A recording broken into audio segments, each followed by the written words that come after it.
श्रीराम समर्थ. श्रोते हो, आपण ऐकत आहात श्री गोंदवलेकर महाराज यांचे प्रवचन.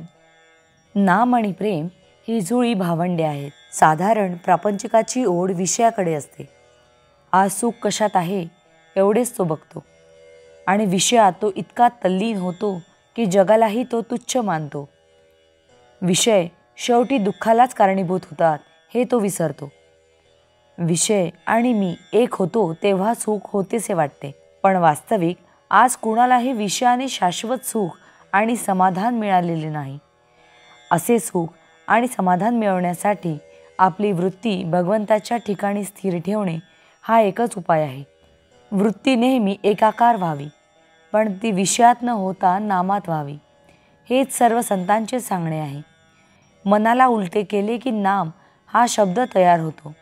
याचा अर्थ असा की नाम घेणे म्हणजे मनाची विषयाकडे असलेली ओढ उलटी फिरवणे. नाम म्हणजेच न मम, प्रपंच माझा नाही म्हणून करणे म्हणजेच नाम घेणे. मी जितकी प्रपंचाची काळजी घेतो तितकी नामाची घेतो का, याचा प्रत्येकाने विचार करावा. प्रपंचातले आपले कर्तव्य अगदी मनापासून केल्यावर जी परिस्थिती निर्माण होईल तिच्यामध्ये अत्यंत समाधानाने राहून नामस्मरणात काळ घालवावा. निर्गुणाला एक जुळे झाले ते म्हणजे नाम आणि प्रेम.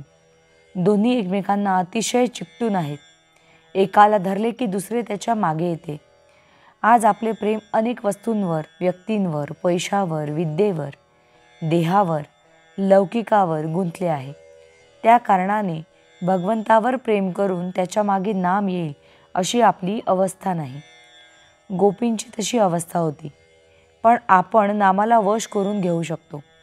ते झाले की भगवंताचे प्रेम आपोआप येईल. घरादारावर प्रेम सहवासाने बसते, मग नामाचा सहवास केला तर प्रेम का लागणार नाही. खरोखर या जगात कोणाच्या बुद्धीला पचवता आल्या नाहीत अशा कितीतरी वस्तू आहेत.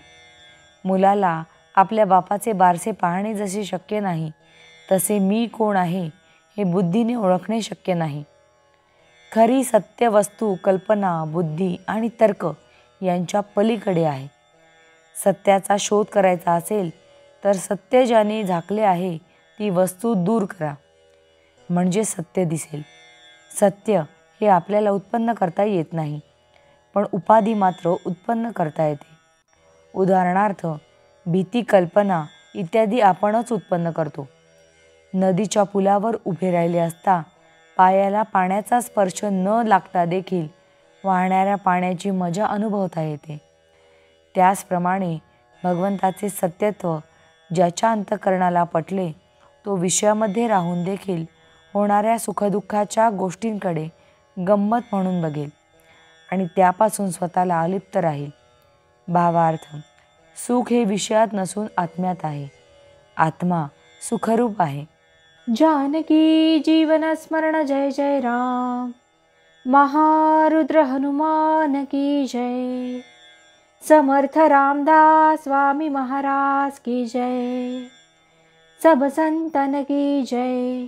श्री अनंत कोटि ब्रह्मांड नायक राजाधिराज सच्चिदानंद सद्गुरु श्री ब्रह्म चैतन्य महाराज की जय. जय जय रघुवीर समर्थ. आता आपण 13 वेळा नामस्मरण करूया. श्रीराम जय राम जय जय राम. श्रीराम जय राम जय जय राम. श्रीराम जय राम जय जय राम. श्रीराम जय राम जय जय राम. श्रीराम जय राम जय जय राम. श्रीराम जय राम जय जय राम. श्रीराम जय राम जय जय राम. श्रीराम जय राम जय जय राम. श्रीराम जय राम जय जय राम.